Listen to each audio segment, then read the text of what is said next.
Hi, my name is Kate Thomas, founder of Blazing Hearts Horsemanship.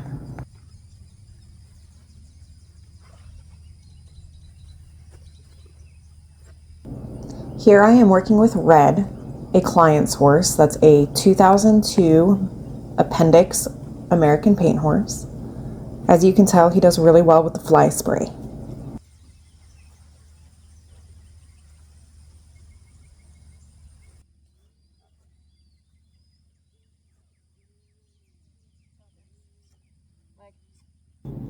Here I demonstrate how Red picks up his hooves since I did not get his grooming session on camera.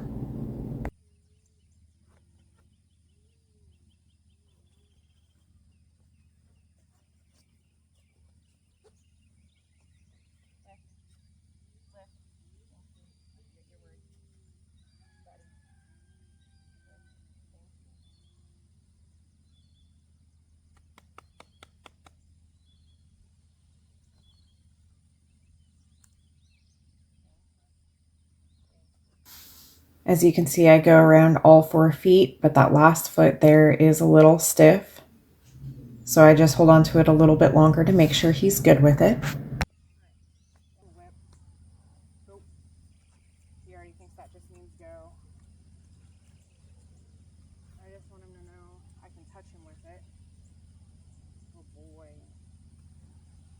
We'll start on this side. He automatically thinks it just means go.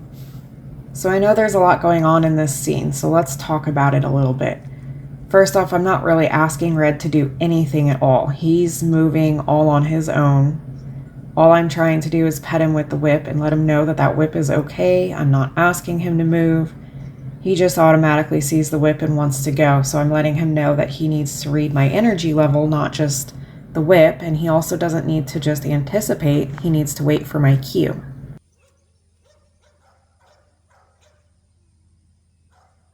So when a horse starts anticipating the next step, they start rushing ahead.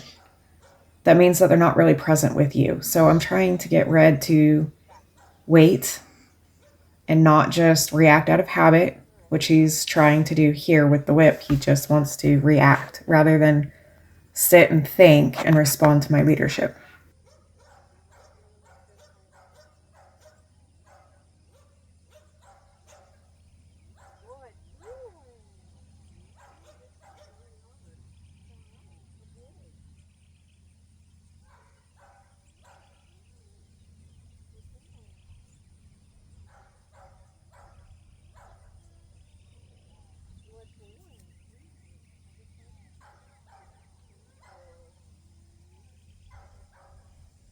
So here I use the back end of the whip to touch him. It's a little bit less intense for him, so he's actually able to stay calmer with it.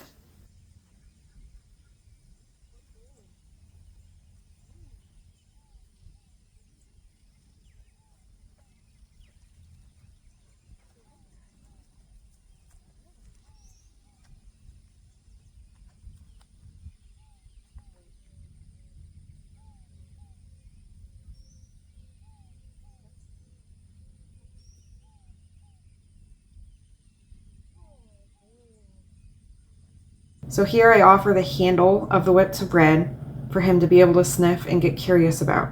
When a horse uses their nose, they're bringing out the curiosity side of their brain. When a horse is curious, they become more confident.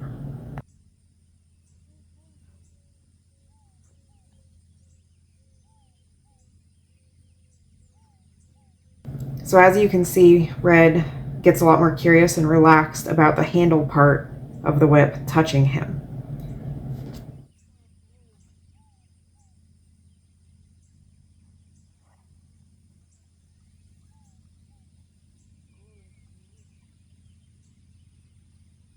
So I'm probably blocking the camera, but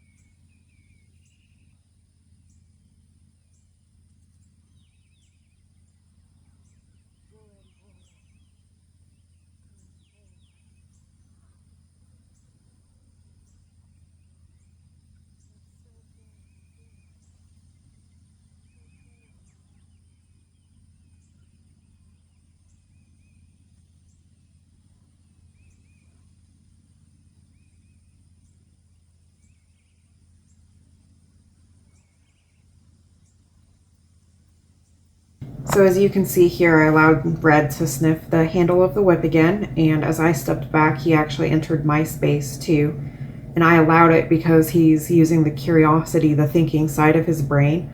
I want him to be comfortable with me in the whip. I don't want the whip to be an item to scare him. I want it to be a tool, an extension of my arm, if you will, to be able to cue him from further away.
Now, as you can see, Red here has a nice, good release.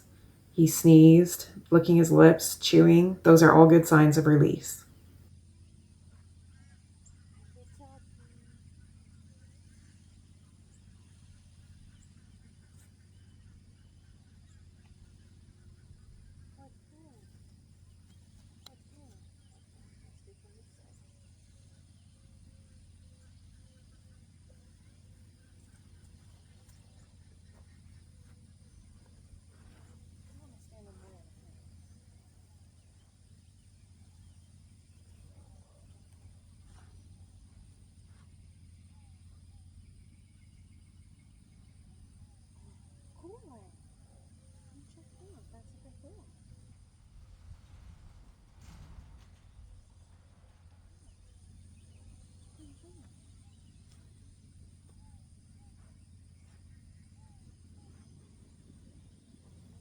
So as you can see here, I allowed Red to sniff the handle of the whip, and then I offered to touch the withers area to start with, and he's getting curious about it, so I'm able to continue to rub the whip on him and see if I can touch him all over with it.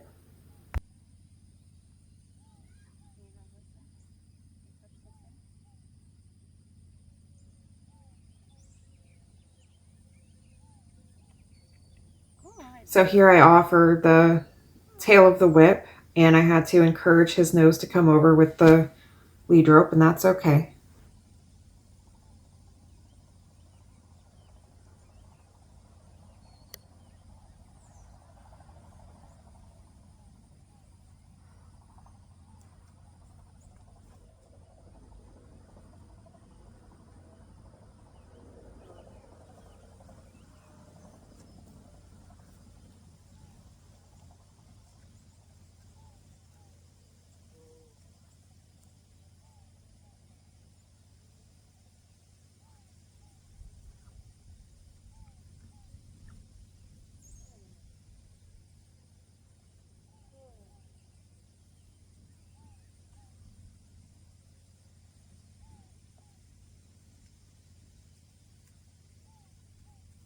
So I did some approach and retreat method with the whip, trying to teach him that he can listen to my body language and be okay with the whip touching him and coming at him. He thinks that every time I lift the whip that I'm cueing him to do something, and I am not. My body language is relaxed, it's neutral. I just want him to stand there and let me bring the whip to him and take it away without him moving.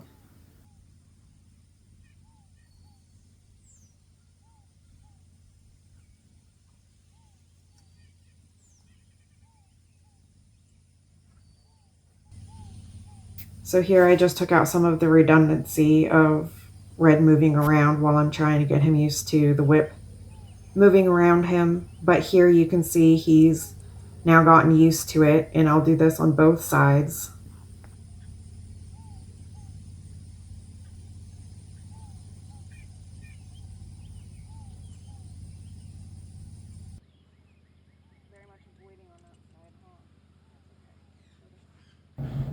So it's important for Red to move out of my space, so I'm teaching him to move his front end around. Now he's already been trained in this. I'm just reestablishing my personal bubble space and helping him move his front end around his hindquarters.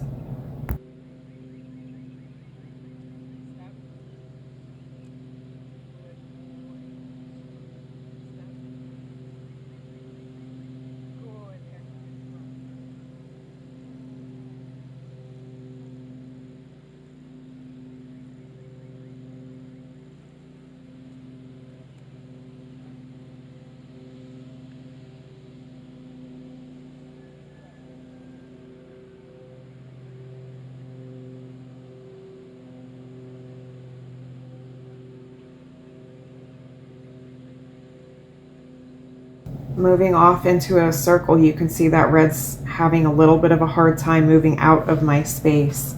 So I have to be a little firmer to get him to move all the way out of my space as he goes around the circle.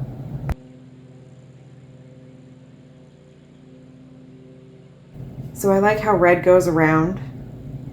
He walks nice and calm. His head is level with his withers, which is a nice way for him to move.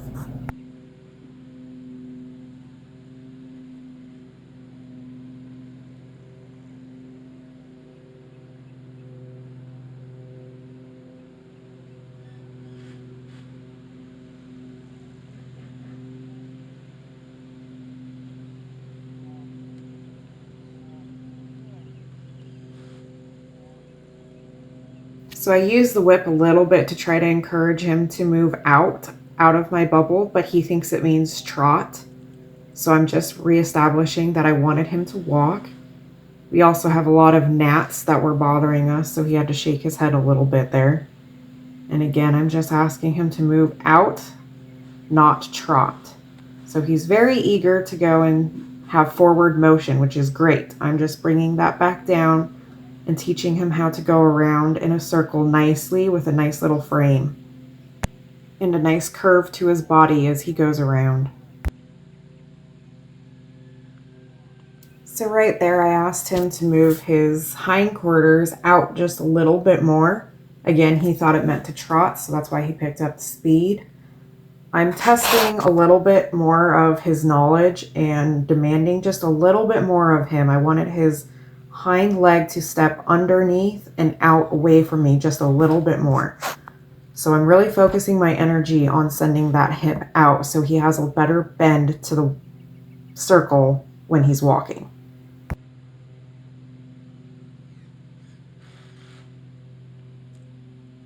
So Red got distracted by his herd mates over there, so I wanted to draw his attention back to me. So I stepped into his hindquarters to ask him to disengage, and he did not see that, so I got firmer with the halter to gain his attention back.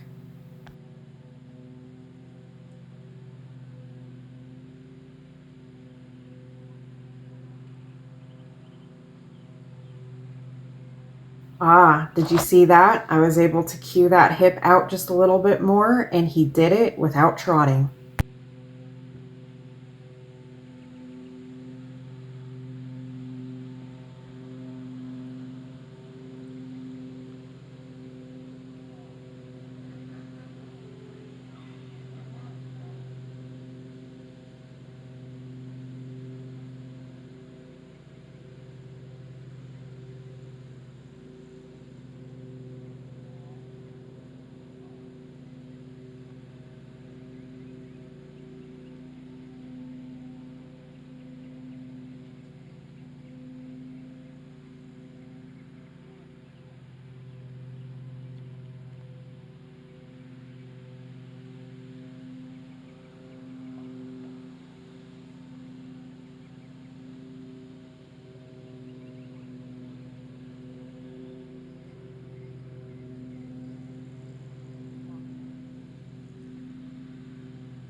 So what I'm doing here is a combination of lunging and leading, what I call advanced leading.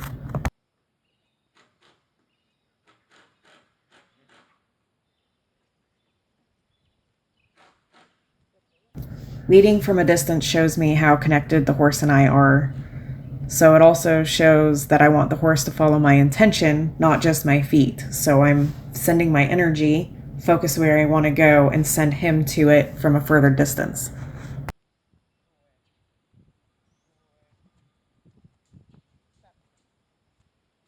So I like to give Red a cue for stepping over a log or a railroad tie, whatever it might be. That way it warns them that they need to watch their step a little bit more closely.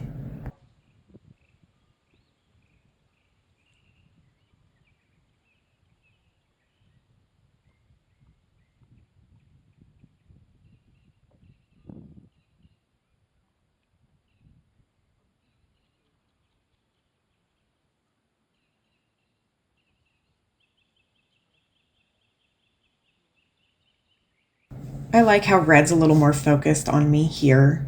He's a little quieter and following my directions a lot better.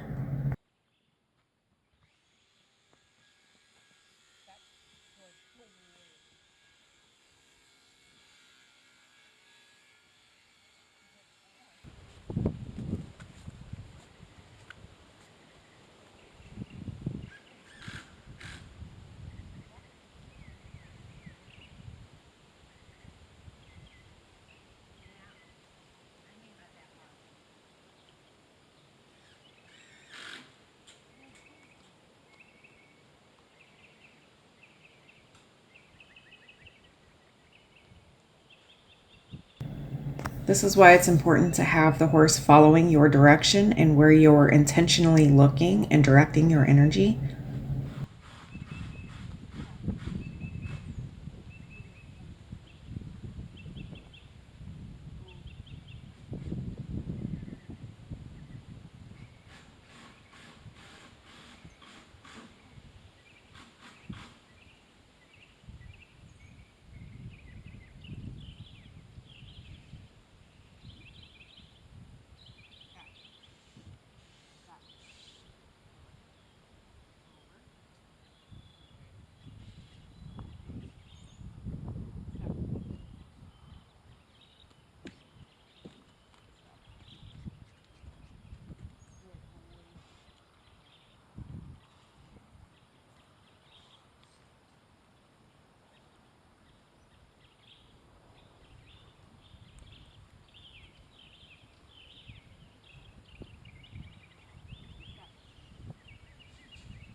So here it's a little hard to see, but I push his shoulders over to see if he's paying attention to my guidance.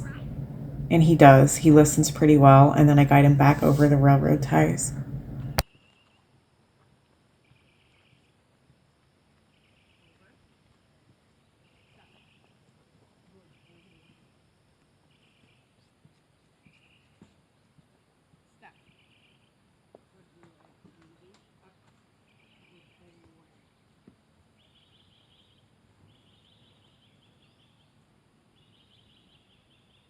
So this was a pretty good place to end with Red. I'm just spending a little time petting him. Thanks for watching, and catch us again next week.